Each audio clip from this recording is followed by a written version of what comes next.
नमस्कार भक्तों, कैसे हैं आप सब। क्रिएटिव रीना चैनल में आपका बहुत बहुत स्वागत है। भक्तों, आज हम एक कहानी लड्डू गोपाल की सच्ची सेवा की सुनते हैं। यह लड्डू गोपाल की कहानी और उनकी एक ऐसे भक्त की है जो निस्वार्थ भाव से अपने प्रभु की सेवा में लीन रहती है। अनजाने में ही सही, लेकिन वो कुछ ऐसा कर जाती है जो सिर्फ एक सच्चे भक्त ही कर सकता है। और फिर श्री कृष्णा के बाल स्वरूप लड्डू गोपाल की अपार कृपा उस पर बरसती है। तो चलिए अब इस कहानी का आरंभ करते हैं। एक समय की बात है। एक गांव में दो वृद्ध स्त्रियां रहती थी। दोनों इस जगत में कोई नहीं था। वे दोनों ही एक दूसरे का सहारा बनकर बड़े प्रेम से रहती थी। हालांकि धर्म से दोनों अलग अलग थी, लेकिन विचार से एक थी। उनमें से एक महिला हिंदू धर्म की थी और दूसरी जैन धर्म की थी। दोनों अपने अपने धर्म के हिसाब से प्रभु की आराधना किया करती थी। उनमें से हिंदू धर्म की महिला जो थी, उसने अपने घर के मंदिर में श्री कृष्ण के बाल स्वरूप लड्डू गोपाल को बड़े प्रेम भाव से विराजमान किया हुआ था। उन्हें प्रतिदिन एक बालक के भांति प्रातःकाल नहला धुलाकर सुंदर वस्त्र आभूषण आदि पहनाकर तैयार करती थी। वह उन्हें एक बालक के समान ही मानती थी, इसीलिए कहीं भी बाहर जाती उनके लिए फल खिलौने आदि चीज़ें लेकर आती थी और बड़े प्रेम पूर्वक उनको भोग लगाती थी। इसी तरह वे दोनों महिलाएं एक दूसरे के परस्पर सहयोग से अपना सुखमय जीवन व्यतीत कर रही थी। वो दोनों जब पूजा पाठ एवं सभी कामों से मुक्त होती थी, तब बचा हुआ समय एक दूसरे के साथ सुख दुख बांटते हुए व्यतीत करती थी। तीर्थ यात्रा जाने का अवसर। कुछ समय बीतने के बाद श्रावण मास में हिंदू महिला को तीर्थ यात्रा पर जाने का अवसर मिला।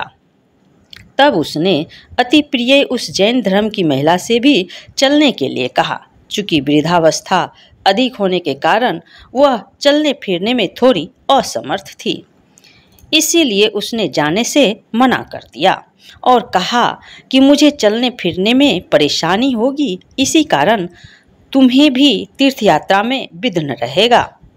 तब वो हिंदू महिला उदास मन से तीर्थ यात्रा पर अकेले ही जाने के लिए तैयार हो गई और जाते वक्त उस जैन महिला से कहा, सखी, मैं एक माह के लिए तीर्थ यात्रा पर जा रही हूँ। मेरे आराध्य श्री कृष्ण बाल स्वरूप लड्डू गोपाल का ध्यान रखना। उन्हें बिल्कुल एक बालक की तरह स्नेह देना। प्रतिदिन स्नान आदि कराकर सुंदर वस्त्र आभूषण पहनाकर भोग लगाना। और उस जैन महिला ने उसे सब बातें सुनी और बोली कि हाँ सखी, तुम चिंता मुक्त होकर तीर्थ यात्रा को जाओ। मैं तुम्हारे लड्डू गोपाल का भली भांति ध्यान रखूंगी। इतनी बात बताकर वह महिला तीर्थ यात्रा को निकल गई और जैन महिला ने सारा कार्यभार अपने सानिध्य में लिया और बड़े उत्साह और उमंग के साथ सुबह उठकर खुद नित्य क्रम से निर्वृत्त होकर लड्डू गोपाल के स्नान की तैयारी में लग गई। उसके बाद जब वो लड्डू गोपाल को नहलाने लगी तो वह उस महिला की नज़र लड्डू गोपाल के पाँव की तरफ पड़ी तो वह दंग रह गई, क्योंकि उनके पैर मुड़े हुए थे। उसे लगा कि उसकी वजह से उनके पाँव टेढ़े हो गए हैं। इसका मुख्य कारण ये था कि उस महिला ने जब भी उन्हें लड्डू गोपाल को देखा था, वस्त्रों एवं आभूषणों से सुसज्जित देखा था, वो इस बात से अनभिज्ञ थी कि लड्डू गोपाल घुटनों के बल पर बैठे हुए थे। उनका बाल स्वरूप ऐसा ही है। वह बहुत परेशान हो गई और सोचने लगी कि मैं अपनी सखी से क्या कहूँगी। उसने इतने विश्वास के साथ मुझे ये जिम्मेदारी दी थी और मैंने लड्डू गोपाल की देखभाल सही से नहीं की। ये सब सोचकर वह चिंतन में बैठी हुई थी कि उसे याद आया कि उसकी सखी ने कहा था कि लड्डू गोपाल सिर्फ एक प्रतिमा नहीं बल्कि जीवित होते हैं। बस फिर क्या था, उसने निश्चय किया कि दिन प्रतिदिन उनके पैरों की मालिश करेगी और वह दिन में कई बार ऐसा ही करने लगी।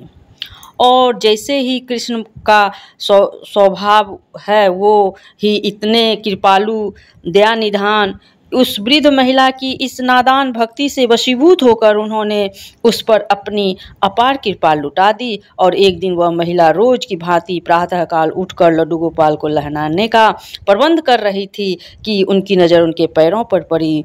उसे देखा कि उनके पैर ठीक हो गए हैं और यह सब देखकर वह वृद्ध महिला खुशी से फूली न समाई और ये सारा वृतांत सुनने के लिए अपनी सखी का बेसब्री से इंतजार करने लगी। तीर्थ यात्रा की वापसी। कुछ समय पश्चात जब वह हिंदू धर्म की महिला तीर्थ यात्रा पूर्ण करके वापस आई तो सबसे पहले तो अपने लड्डू गोपाल के दर्शन को ललायित थी और जैसे ही उसने लड्डू गोपाल को देखा तो आश्चर्य में पड़ गई। उसने देखा कि लड्डू गोपाल खड़े हुए थे। उसने सोचा कि शायद ये उसके लड्डू गोपाल नहीं हैं और अपनी सखी के पास जाकर ये सब पूछा। तब उसने जैन धर्म की महिला ने सारा वृतांत उसे सुनाया।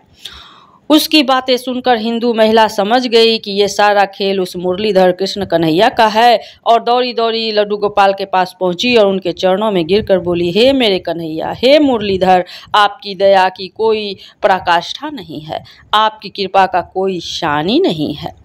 और फिर उस जैन धर्म वृद्ध महिला से बोली कि हे सखी, तू धन्य है, तुझ पर ही कृष्णा की ऐसी कृपा हुई जो कोई कभी सोच नहीं सकता है। तुझे नहीं पता कि हमारे लड्डू गोपाल के पाँव तो ऐसे थे ही क्योंकि उनका ये बाल स्वरूप बैठी हुई मुद्रा है, लेकिन तेरी भक्ति ने उसके इस स्वरूप को बदल दिया और धीरे पैर सीधे कर दिए। बोलो वृंदावन बिहारी लाल की जय, राधा रानी सरकार की जय। हरे कृष्णा हरे रामा रामा रामा हरे हरे, हरे कृष्णा कृष्णा कृष्णा कृष्णा कृष्णा हरे हरे। आज बस इतना ही। नमस्कार दोस्तों, आज की ये वीडियो आपको कैसी लगी एक कमेंट करके अवश्य बताइएगा और हाँ, हमारे चैनल को लाइक शेयर और सब्सक्राइब करना ना भूलिएगा क्योंकि आपके ही सहयोग से हमारा चैनल आगे बढ़ रहा है। और लड्डू गोपाल की और भी सच्ची घटना आपके लिए मैं प्रस्तुत करूंगी। एक कमेंट करके अवश्य लिखिए कि आपको ये वीडियो कैसा लगा। हमारा वीडियो लास्ट तक देखने के लिए आपको बहुत बहुत धन्यवाद। आप हमारे वीडियो को देखते रहें और नए नए लड्डू गोपाल की सच्ची घटना की कहानी सुनते रहें। हमारा वीडियो लास्ट तक देखने के लिए धन्यवाद। Thank you.